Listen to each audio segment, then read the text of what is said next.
Hello, welcome to new आकार। मैं अमन मिश्रा आप सभी का आपके अपने परिवार न्यू आकार में हार्दिक स्वागत करता हूं। जैसा कि आपको पता है कि हम पेट के लिए रीजनिंग पढ़ रहे थे, जिसमें हमने अपना पहला चैप्टर सफलतापूर्वक ख़त्म कर दिया, जो कि था कोडिंग डिकोडिंग पे।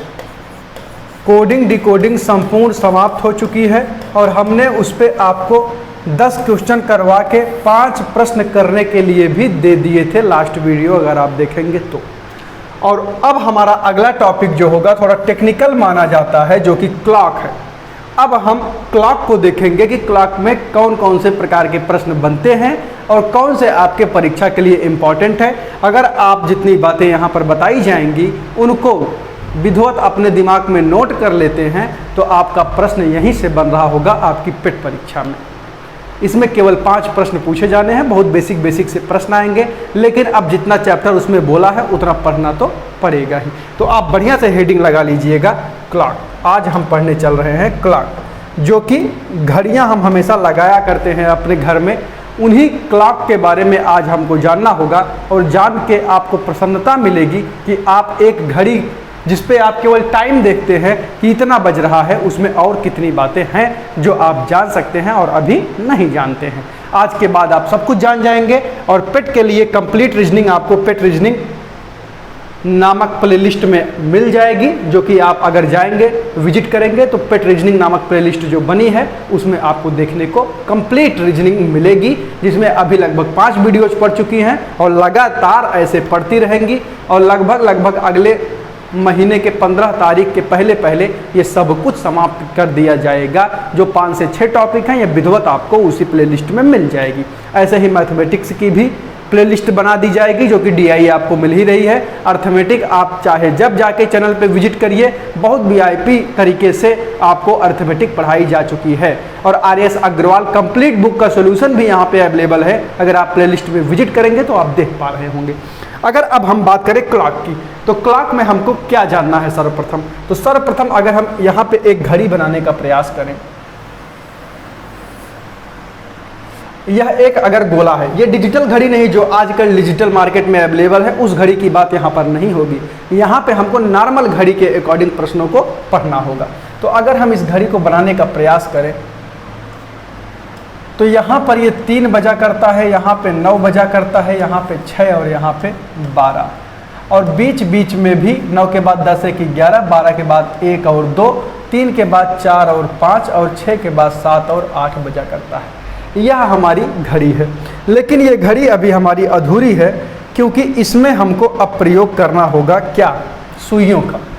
तो अगर हम सुई का प्रयोग करें तो इसमें 3 प्रकार की सुइयाँ पाई जाती हैं, 1 मिनट वाली, 1 घंटे वाली और 1 सेकंड वाली सुई।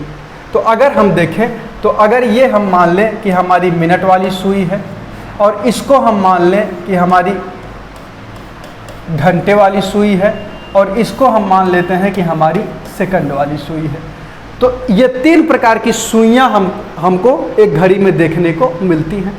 तो सर्वप्रथम हम इन सुइयों की प्रवृत्तियों के बारे में चर्चा करेंगे। एक बार हम देख लेते हैं कि ये रंग विजिबल है कि नहीं। जी हाँ, दिख रहा है। तो अगर आप देखें तो सर्वप्रथम हमको मिनट वाली, सेकंड वाली और घंटे वाली सुई यहाँ पे दिख रही है घड़ी में। तो सर्वप्रथम हम इन सुइयों की प्रवृत्तियों के बारे में ही चर्चा कर लेते हैं। प्रवृत्ति मतलब इन सुइयों का क्या नेचर है, इनका मैथमेटिकल क्या संबंध है, जिनको हम जान लेंगे तो हमको प्रश्नों को करने में आसानी होगी और हम क्लॉक के प्रश्नों को विदिन सेकंड कर पा रहे होंगे। एक बार आप मेरे साथ क्लॉक को पढ़ के देखिए, आपको जीवन में कभी पेन उठाने की आवश्यकता नहीं पड़ेगी। पेट जैसे एग्जाम में जो प्रश्न घड़ी से पूछे जाएंगे उनमें आप बिना किसी पेन यूज किए देखते ही उत्तर को बता पा रहे होंगे। तो अगर अब हम आपको देखें तो सर्वप्रथम आप हेडिंग डाल लीजिएगा सुइयों की प्रवृत्तियां।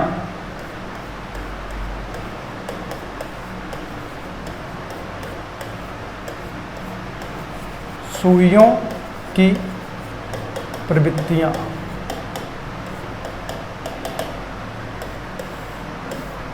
या क्वालिटी ऑफ हैंड्स। सुइयों की जो क्वालिटीज होती हैं, मैथमेटिकल क्वालिटी जिनकी क्या है, उन्हीं पे हमको चर्चा करना है। तो अगर हम सर्वप्रथम देखें तो आप सर्वप्रथम हेडिंग डाल लीजिएगा मिनट वाली सुई। मिनट वाली सुई। सर्वप्रथम हम मिनट वाली सुई के बारे में देखेंगे और निष्कर्ष निकालेंगे कि मिनट वाली सुई मैथमेटिकल क्या संबंध हमको दे रही है जिनसे कि हमको प्रश्नों को हल करने में सरलता मिले। तो मिनट वाली सुई की अगर हम बात करें उसके पहले हम आपको बता दें कि अगर आप एक वृत्त बनाएं या आप एक बिंदु बनाएं, चाहे आप इसको देख रहे हों, चाहे आप इसको देख रहे हों, चाहे आप इसको देख रहे हैं, चाहे आप ये घड़ी देख रहे हैं, चाहे आप इससे भी बड़ा कोई गोला बना दीजिए, तो यहाँ पे आप देख पा रहे होंगे कि ये सब कुछ अपने आप में 360 डिग्री का कोण बनाता है। यानी कि एक बिंदु भी 360 डिग्री है, यह भी 360 डिग्री है, यह भी 360 डिग्री है और यह भी 360 डिग्री ही है। यानी कि ये सब कुछ 360 डिग्री ही कवर अप कर रहे हैं। जब भी कोई एक गोला सर्कल अपने आप में कंप्लीट होता है तो वो हमको 360 डिग्री दे रहा होता है। यही हम आपको बताने का प्रयास कर रहे हैं। तो अगर आप ये बात समझ पाए हों तो हम अपने अगले बात पे चलते हैं कि हम आपसे यह बात क्यों कर रहे हैं। तो हमने मिनट वाली सुई के बारे में बात करना प्रारंभ किया है और मिनट वाली सुई हमने इनको माना है। तो अगर हम देखें तो मिनट वाली सुई यहीं से चलती हुई यहीं पे कब पहुंचती है, यानी कि एक सर्कल यह कब कंप्लीट कर लेती है।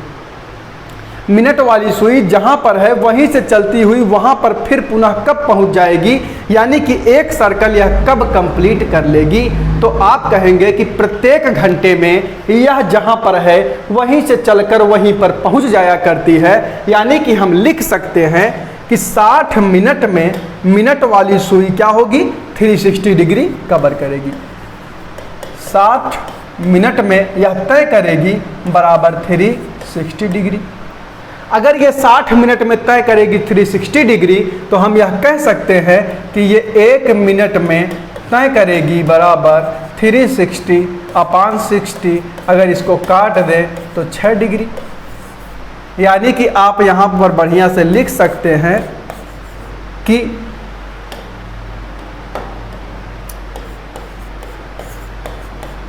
मिनट वाली सुई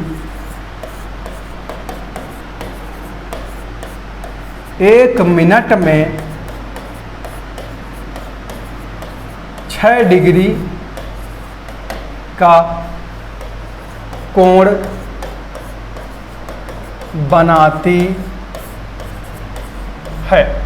यानी कि ये निष्कर्ष निकल के आया कि मिनट वाली सुई 1 मिनट में 6 डिग्री का कोण बनाती है। एग्जैक्ट यही प्रश्न आपके परीक्षा में यूपी SSS में एक बार पूछा गया था कि मिनट वाली सुई 1 मिनट में कितने डिग्री का कोण बनाती है। तो डायरेक्ट बच्चे इसको रट लेते हैं कि मिनट वाली सुई 1 मिनट में 6 डिग्री का कोण बनाती है। कैसे बनाती है ये बात हमने आपको बता दिया। अब हम बात करेंगे घंटे वाली सुई के बारे में। तो आपको समझ में आ गया होगा कि मिनट वाली सुई कैसे 1 मिनट में 6 डिग्री का कोण बनाती है। तो मिनट वाली सुई जो है वो 6 डिग्री प्रति मिनट कोण बनाएगी। यह निष्कर्ष हमको मिल चुका है। तो अब आप हेडिंग डालेंगे घंटे वाली सुई। तो घंटे वाली सुई के बारे में अब हम बात करेंगे। तो इसको हम मिटा देते हैं। हम उम्मीद कर लेते हैं कि आपने इसको एकदम बखूबी अपने कॉपी पे लिख लिया होगा। क्योंकि यह ऑनलाइन क्लास है तो आप इसका स्क्रीनशॉट ले सकते हैं और बाद में भी लिख सकते हैं। जैसा भी आपको सूटेबल पड़े आप कीजिए। लेकिन अगर आपको पढ़ना है तो आप नोट्स बना लीजिए। नोट्स बना लेंगे तो इट्स बेनिफिशियल फॉर यू। आपको एग्ज़ाम टाइम पे वीडियोस देखने की आवश्यकता नहीं पड़ेगी और वही आदमी जल्दी से रिवीजन कर सकता है जिसके पास अपना नोट्स हो। तो अब आप हेडिंग लगा लीजिए घंटे वाली सुई। घंटे वाली सुई। अब अगर हम घंटे वाली सुई की बात करें तो घंटे वाली सुई को अगर हम वहाँ पर देखें तो ये है हमारी घंटे वाली सुई, छोटी वाली। अब इसको हम अगर यहीं से चलाएं तो यहीं पे पुनः पहुंचने में इसको कितना टाइम लगेगा। घंटे वाली सुई जहां पर है वहीं से चल के पुनः वहीं पे कब पहुंचेगी, 12 घंटे बाद पहुंचेगी। 3 अगर बज रहा है तो 3 पुनः फिर कब बजेगा। अगर 3 शाम वाला बज रहा है तो 3 पुनः फिर सुबह बजेगा 3 AM पर, यानी कि 12 घंटा लेगा। तो आप यहाँ पर यह कह सकते हैं कि घंटे वाली सुई 12 घंटे में तय करेगी बराबर 360 डिग्री।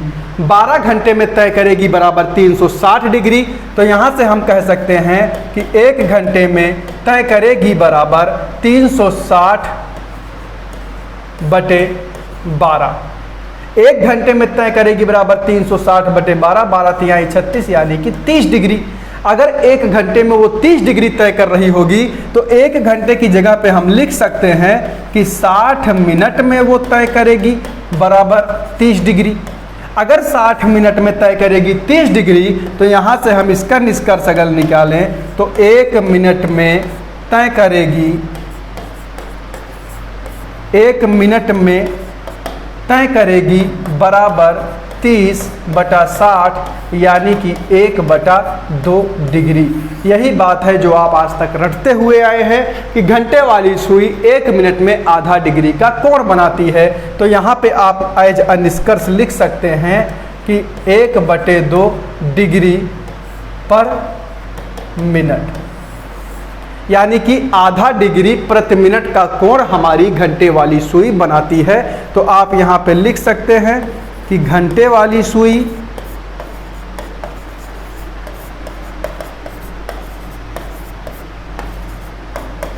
प्रति मिनट में 1/2 डिग्री का कोण बनाती है। तो आपने मिनट वाली सुई देख लिया, आपने घंटे वाली सुई देख लिया। मिनट वाली सुई से हमको क्या निष्कर्ष मिला, ये सारी बातें अगर आपको ना भी याद रहे कि कैसे आता है तो कोई बात नहीं, लेकिन आप आफ्टर ऑल निष्कर्ष जो निकल के आ रहा है इसको एकदम से याद कर लीजिएगा। ये तो कैसे होता है वो हम बता दे रहे हैं, बाकी इसकी आवश्यकता आपको परीक्षा में नहीं पड़ेगी। तो अगर हम देखें तो मिनट वाली सुई 1 मिनट में 6 डिग्री का और घंटे वाली सुई 1 मिनट में आधा डिग्री का कोण बनाती है। हम एक बार हटते हैं, आप स्क्रीनशॉट ले लीजिए, फिर हम आपको बताते हैं सेकंड वाली सुई के बारे में। तो आपने इसको नोट कर लिया होगा। अब हम चर्चा कर लेते हैं थोड़ा सा सेकंड वाली सुई। सेकंड वाली सुई के बारे में बहुत कुछ चर्चा करने योग्य बात है नहीं, क्योंकि सेकंड वाली सुई के बारे में जब हम आपसे पूछें कि सेकंड वाली सुई जहाँ पर है वहीं से चलती हुई फिर वहीं पे कितने देर में पहुँच जाती है, तो ये जो निष्कर्ष हम निकालते हैं इसका निष्कर्ष ही डायरेक्ट निकल के आता है कि सेकंड वाली सुई जहाँ पर है वहीं से चल के वहीं पर फिर हर मिनट में पहुँच जाती है, यानी कि हर 1 मिनट में वो 360 डिग्री का कोण बना रही होगी। यानी कि आप लिख सकते हैं सेकंड वाली सुई के बारे में कि सेकंड वाली सुई प्रत्येक मिनट में 360 डिग्री का कोण बनाती है। हालांकि आप नोट्स बना रहे हो तो हम आपको लिखवा देते हैं बढ़िया से, आप इसको लिख लीजिएगा।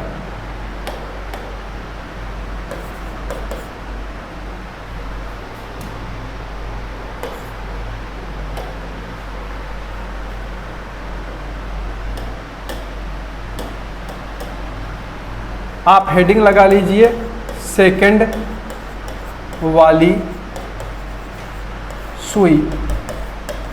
अगर हम सेकंड वाली सुई के बारे में बात करें तो सेकंड वाली सुई आपको यह दिख रही है और ये सेकंड वाली सुई यहीं से चलती हुई यहीं पे फिर कब पहुंच जाएगी। अगर आपसे पूछा जाए तो हर 1 मिनट में सेकंड वाली सुई वहां से चल के फिर वहीं पर पहुंच जाएगी, यानी कि 1 मिनट में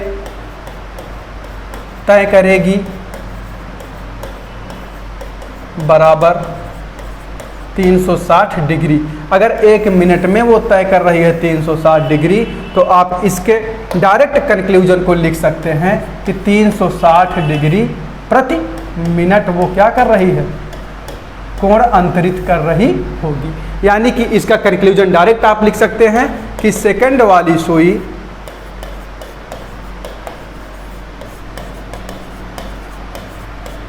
प्रति मिनट 360 डिग्री का कोण बनाती है। अब आप यह समझ चुके हैं कि सुइयों की प्रवृत्तियां कोण को लेकर क्या होती हैं। तो अगर हमने आपको जो जो बताया है उसको एक बार रिकॉल करें तो सर्वप्रथम हमने मिनट वाली सुई के बारे में बताया। मिनट वाली सुई 1 मिनट में 6 डिग्री का कोण बनाएगी, घंटे वाली सुई 1 मिनट में आधा डिग्री का कोण बनाएगी और सेकंड वाली सुई 1 मिनट में 360 डिग्री का कोण बनाएगी। सेकंड वाली का यूज आपको ज़्यादा प्रश्नावली में देखने को नहीं मिलेगा, ना के बराबर मिलेगा, लेकिन इनका यूज आपको प्रश्नों में डायरेक्ट देखने को मिलेगा। अधीनस्थ के द्वारा ही पूछे गए प्रश्नों को हम आपको आगे करवाएंगे और आपको दिखाएंगे कि कैसे इनका यूज डायरेक्ट उसमें लिया जाएगा कि मिनट वाली सुई 1 मिनट में कितना बनाती है और घंटे वाली सुई 1 मिनट में कितना बनाती है। कई परीक्षाओं में तो डायरेक्ट पूछा गया है कि घंटे वाली सुई 1 मिनट में कितना डिग्री का कोण बनाएगी, तो अगर आपको नहीं याद रहेगा तो आप 1 नंबर मिस कर जाएंगे। तो अगर हम देखें तो हमको इन तीनों सुइयों के बारे में जो बात करनी थी वो कर चुके हैं। तो आइए एक प्रश्न इस पे देखते हैं कि जो हमने बातें किया है उसको हम प्रश्नों में कैसे इम्प्लीमेंट कर सकते हैं। तो अगर हम देखें तो यहाँ पे कह रहा है कि 2 PM से 4 PM यानी कि टोटल 2 घंटे की बात कर रहा है। अगर हम टाइम की बात करें तो 2 घंटे की हमसे बात कर रहा है। घंटे व मिनट वाली सुइयों द्वारा बनाया गया कोण क्या होगा, यानी कि एक बार आपको बता देना है कि इस 2 घंटे में घंटे वाली सुई कितना डिग्री का कोण बनाएगी और बता देना है कि मिनट वाली सुई कितना डिग्री का कोण बनाएगी। तो आप कमेंट करके बताइए कि घंटे वाली सुई 2 घंटे में कितना डिग्री बना देगी और मिनट वाली सुई 2 घंटे में कितना डिग्री बना देगी। अगर हम देखें 2 PM से 4 PM टोटल 2 घंटे हुआ, अगर हमने प्रति मिनट अगर निकाला है कि 1 मिनट में दोनों कितना डिग्री का कोण बनाती हैं, तो इसको हम मिनट में कन्वर्ट कर लेते हैं। अगर 1 मिनट में 30, 1 मिनट में अगर 60 मिनट, 1 घंटे में अगर 60 मिनट होता है तो 2 घंटे में हमको क्या मिल जाएगा, 120 मिनट मिल जाएगा, मिनट। अब हमारा प्रश्न बन गया है कि 120 मिनट में घंटे वाली सुई कितना डिग्री का कोण बनाएगी और 120 मिनट में मिनट वाली सुई कितना डिग्री का कोण बनाएगी। अगर हम घंटे वाली का देखें तो 120 मिनट है हमारे पास और हर 1 मिनट में ये आधा डिग्री कोण बनाती है, तो 120 मिनट में 1/2 यानी कि ये 60 डिग्री का कोण बना रही होगी। पहले प्रश्न का उत्तर हमारे 60 डिग्री आ गया। अगर हम मिनट वाली की बात करें तो हमारे पास टाइम है 120 मिनट और प्रति मिनट ये 6 डिग्री का बना देगी, 12 × 72 यानी कि ये 720 डिग्री बना रही होगी। इन दोनों प्रश्नों का उत्तर हमारे सामने है कि इन 2 घंटे में यानी कि 120 मिनट में घंटे वाली सुई जो बनाएगी वो 60 डिग्री का कोण बनाएगी और मिनट वाली सुई जो बनाएगी वो 720 डिग्री का कोण बना रही होगी। हम उम्मीद करते हैं कि ये बातें आपके समझ में आ गई होंगी। एक बार आप इसका स्क्रीनशॉट ले लीजिए या तो आप इसको अपने विद्युत कॉपी पे नोट कर लीजिए।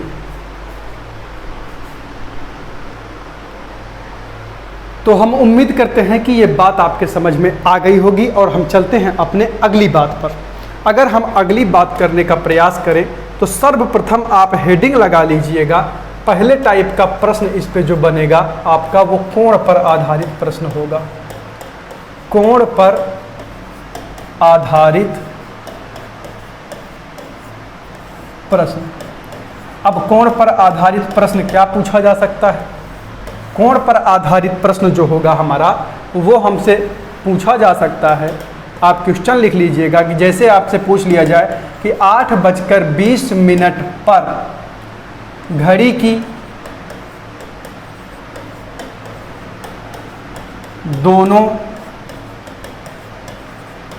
सुइयों के बीच का कोण बराबर क्या होगा। अगर आपसे प्रश्न पूछा जाए कि 8:20 पर घड़ी की दोनों सुइयों के बीच का कोण क्या हो जाएगा, तो इसको लगाने के लिए हम आपको 2 तरीका बता रहे हैं और इन दोनों तरीके से आप इनका हल निकाल सकते हैं। और कोण पे आधारित जब कभी भी आपको प्रश्न मिलेगा, अगर आप आज कंप्लीट वीडियो देखते हैं तो आज के बाद आपको कोण अगर पूछेगा घड़ी चैप्टर में तो कभी गलत करने की आवश्यकता नहीं पड़ेगी। ये हमारा पूर्ण रूपेण दावा है। तो आप ऐसे 2 कॉलम बना लीजिएगा। कॉपी कलम लेके अवश्य बैठें अगर आपको सचमुच में पढ़ाई करनी है तो। एक तरफ आप लिख लीजिए विदाउट फार्मूला, विदाउट फार्मूला,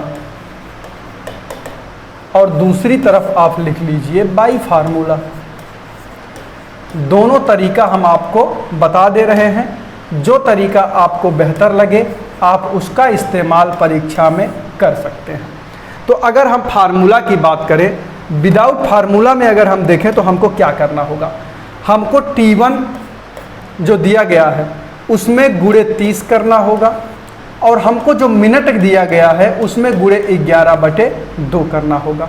और यहाँ पे T1 गुणे 30 करने के बाद हम मान लेते हैं कि हमको x प्राप्त हो रहा है और यम में 11/2 का गुणा करने के बाद हम मान लेते हैं कि हमको y प्राप्त हो रहा है। तो जो हमारा अभीष्ट कोण होगा, अभीष्ट कोण बराबर x और y का अंतर ही हमारा अभीष्ट कोण कहलाएगा।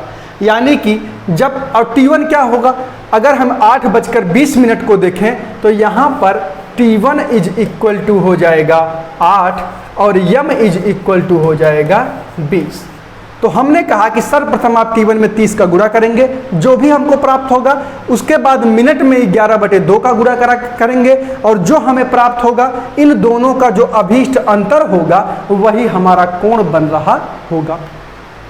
तो अगर हम इसका उत्तर जो है, इस जो प्रश्न को हमने यहाँ पे लिखा हुआ है, इसका उत्तर निकालने का प्रयास करें विदाउट फार्मूला, तो हम इसमें क्या करेंगे, हमने जो अभी आपको बता, एक बार आप इसका अगर स्क्रीनशॉट लेना चाहें या नोट करना चाहें तो नोट कर सकते हैं, फिर हम आपको इसी तरीके से इस प्रश्न को हल करवा देते हैं। तो अगर आप नोट कर लिए हों तो आइए इस प्रश्न को हल करने का प्रयास करते हैं। तो हमने आपसे बोला कि सर्वप्रथम T1 में 30 का गुणा करेंगे, उसके बाद मिनट में 11/2 का गुणा करेंगे, उसके बाद हम प्रश्नों को हल कर देंगे और उन दोनों का अंतर जो होगा वही उतना हमारा डिग्री का कोण बन रहा होगा। तो T1 में अगर हम देखें तो हमको 8 दिया गया है, इसमें हम करेंगे 30 का गुणा, 8 त्रिक 24, हमको 240 प्राप्त हो गया। उसके बाद मिनट में 20 दिया गया है, इसमें हम करेंगे 11/2 का गुणा और 2 दहाई 20 और 10 11 में 110 प्राप्त हुआ। और 240 और 110 का अंतर अगर हम देखें तो हमको मिलेगा 240 माइनस 110, 0 में से 0 गएगा 0, 4 में से 1 गया 3, 2 में से 1 गया 1, 130 डिग्री। यानी कि जो थीटा की वैल्यू आई हमारी वो 130 डिग्री आई और यही इस प्रश्न का हमारे उत्तर कहलाएगा। तो यदि आपको फार्मूला ना लगाना हो तो इस विधि का इस्तेमाल आप कोण निकालने के लिए, ना केवल पेट के लिए मैं बता रहा हूँ, दुनिया में किसी भी परीक्षा में यदि थीटा की वैल्यू फाइंड आउट करने के लिए आए तो आप इस तरीके का इस्तेमाल अपनी परीक्षा में कर सकते हैं। यह किसी एक एग्जाम के लिए नहीं है, दुनिया के हर परीक्षा के लिए यह आपके लिए उपयोगी होगा। अब अगर हम बात करें कि आपको फार्मूला से करना हो तो एक फार्मूला हम आपको लिखवा दे रहे हैं। यही फार्मूला आप पूरे घड़ी के चैप्टर में दोबारा आपको किसी फार्मूले की आवश्यकता नहीं पड़ेगी, इसी पे हम पूरे प्रश्नों को करवा के दिखाएंगे। हालांकि ये भी नहीं याद रहेगा तो भी हम बताएंगे कि प्रश्न कैसे हो जाएगा विदाउट फार्मूला, लेकिन याद रहे तो भी बेहतर है। आप परीक्षा में केवल एक फार्मूला याद कर लेंगे, घड़ी के चैप्टर में कहीं से भी प्रश्न बन रहा होगा वो इसी से बन रहा होगा। तो m बराबर 2/11 ब्रैकेट में T1 गुणे 30 प्लस माइनस थीटा। यानी कि यदि आप इस फार्मूले को याद रखें तो आपको घड़ी के चैप्टर में कभी रुलाई आने वाली नहीं है।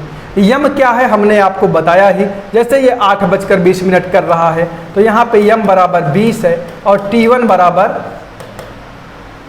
8 है।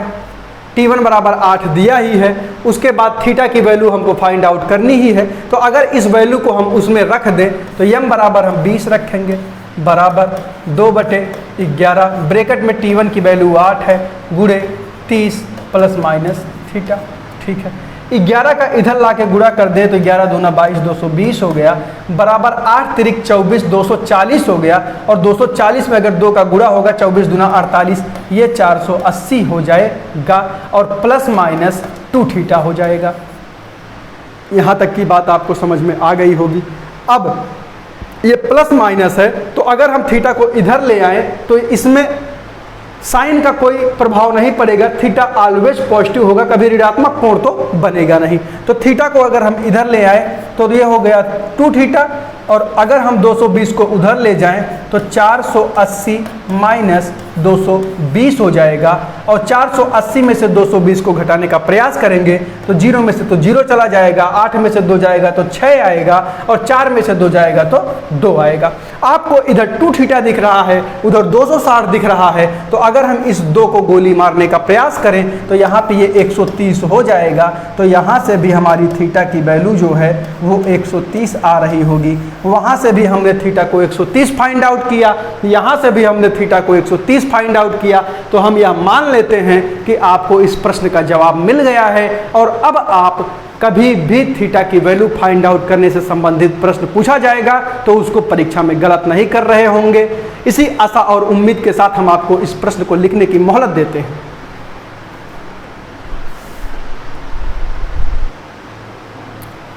तो हम उम्मीद करते हैं कि ये बात आपके समझ में आ गई होगी। हम एक और प्रश्न के जरिए से आपको एक और कॉन्सेप्ट बेहतरीन वाला बताने चल रहे हैं, आप उसको भी समझ लीजिएगा। थीटा की वैल्यू फाइंड आउट करने से संबंधित आज के बाद जीवन में कोई भी प्रश्न आपको तंग नहीं करने वाला है। यह हम कह रहे हैं तो ऐसे ही नहीं कह रहे हैं। अगर आप देखें तो 7:30 पर घड़ी की दोनों सुइयों के बीच का कोण हमें बताना है। तो 7:30 पर बताना है, तो हमने जैसे ही आपको कहा है आप वैसे ही बता दीजिए। आप अगर विदाउट फार्मूला बताने की कोशिश करें तो T1 है और M है। T1 हमको 7 दिया है, M हमको 30 दिया है। इसमें हम करेंगे 30 का गुणा तो ये हो गया 210।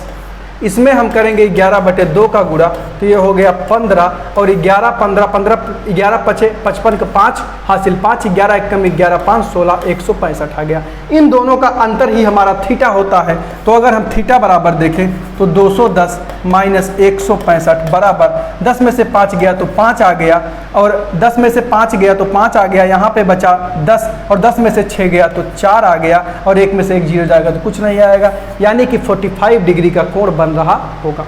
अब अगर इधर हम निकालने का प्रयास करें फार्मूला से, तो फार्मूला हमने आपको बताया कि m बराबर होता है 2/11 ब्रैकेट में T1 गुणे 30 प्लस माइनस थीटा। अगर इसमें आप मान रखने का प्रयास करें तो m बराबर हमको यहाँ पे दिख रहा है कि 30 है, तो 30 रख दिए बराबर 2/11 ब्रैकेट में T1 बराबर आपको यहाँ पे ये T1 है, ये m है। T1 बराबर आपको 7 दिख रहा है तो 7 लिख दिए गुणे 30 प्लस माइनस थीटा। अब इसी को हल करते ही आपको थीटा की वैल्यू मिल जाएगी। आप 2 से इस 30 को 15 बार में काट सकते हैं। 11 का आके इधर गुणा होगा तो ये 165 हो ही जाएगा। 11 5 55 का 5 हासिल 5, 11 1 कम 11 5 16 बराबर 210 प्लस माइनस थीटा।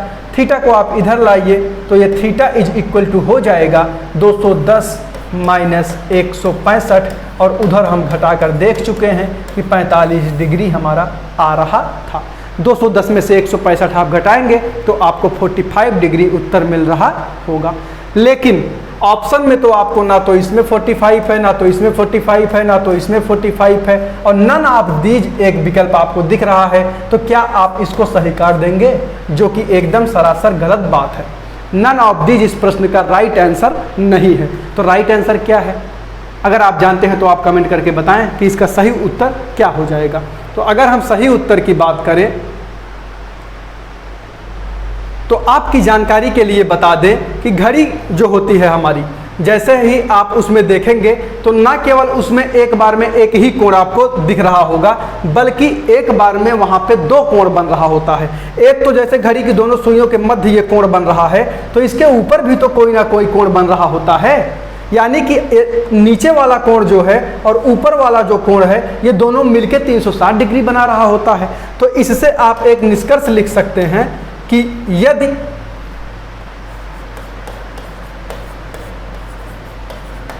घड़ी में एक कोण थीटा है तो दूसरा कोण 360 माइनस थीटा होता है। तो एक बार आप इसमें से 360 में से इस वैल्यू को घटा कर लिखने का प्रयास कीजिए।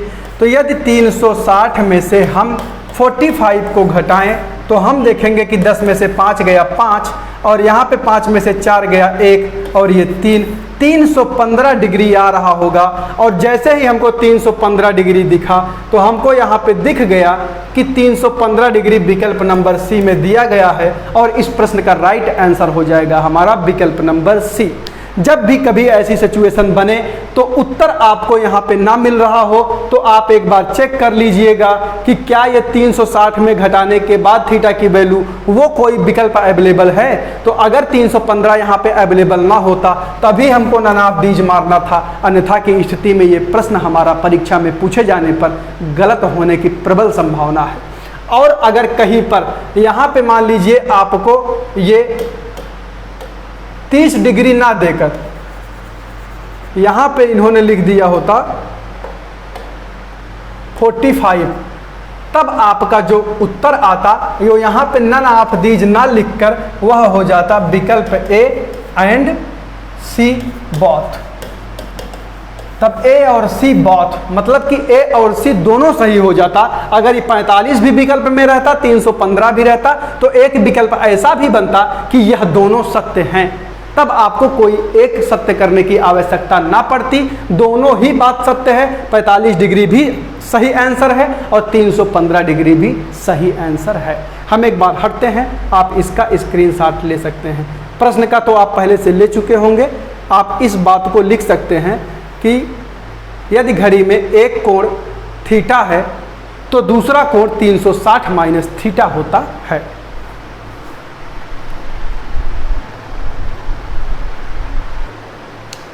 तो अगर ये सारी बातें आपको समझ में आ गई हैं और हम यह बात आप तक एकदम सुचारू रूप से पहुंचाने में सफल हैं, तो आप एक प्रश्न खुद से भी करके उत्तर कमेंट करने का प्रयास कीजिएगा कि 3:40 पर दोनों सुइयों के मध्य कितने डिग्री का कोण बनेगा। आप कमेंट में इसका उत्तर कमेंट करके अवश्य बताएंगे कि इसका आंसर जो है वो कितना डिग्री आ रहा है। तो फिर हम अगले टाइप में चलेंगे। कोण पर आधारित प्रश्न हमारा जो है वो फिनिश होता है। कोण पर आधारित जब भी प्रश्न पूछेगा आपको यूपी SSSC में इससे बाहर प्रश्न देखने को नहीं मिलेगा। अगर देखने को मिल जाएगा तो एक बार हमें भी दिखाने का प्रयास कीजिएगा। पेट जैसी परीक्षा में जितना मैं बता दूंगा इस प्लेलिस्ट से बाहर एक भी प्रश्न नहीं आ रहा होगा। ये हमारा पूर्ण रूपेण दावा है और था और रहेगा। आप जब परीक्षा होगा तो अगर आप इन सारे वीडियोज़ को फॉलो करते हैं तो आप इसका बेनिफिट वहाँ पे देख पा रहे होंगे। पूरे न्यू आकार टीम की शुभकामनाएं आपके साथ हैं। इस परीक्षा में आप अपना परचम लहराएं, एक स्थान अपना सुनिश्चित करें और आप एक बेहतर परसेंटाइल लेकर इस परीक्षा में आ रहे होंगे। इस प्रश्न का जो आंसर होगा आप कमेंट बॉक्स में कमेंट करके हमें बताइएगा। मिलते हैं नेक्स्ट वीडियो में, तब तक के लिए टेक केयर। जय हिंद।